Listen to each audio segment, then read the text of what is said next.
Happy birthday. Wish ko lang, sana huwag kang magbabago. Yung tiwalang binibigay ko sa'yo, sana huwag mawawala. Sana kahit sinong nanligaw sa'yo, usapan natin ang kilala mo sa akin.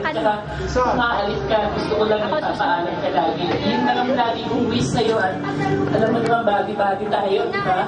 Kaya sabi ko nga sa'yo, huwag kang mahihiya magsalita sa amin.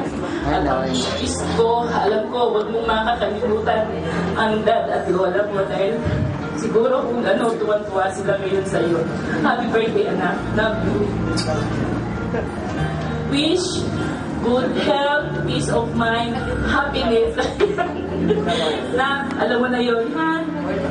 Thank you. Lori, please outlook here.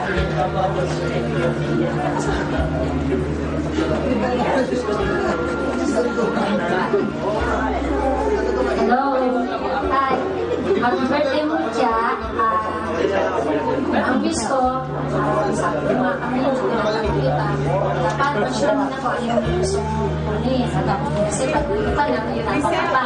So, kung ano man yung gusto mo kunin, pagkatiwala mo sa Panginoon. Kasi lahat ng bagay, kapag sa Lord yung pinagkatiwala yung plano, tuturo niya sa iyong kama. Sabi nga sa Proverbs 3:5-6, trust in the Lord in your heart and lean at your own understanding in all your ways acknowledge Him and He shall direct your path. Happy birthday mo dyan. God bless. Nicole, ano na to? Ikalawang generation, pinsan ni Mabian.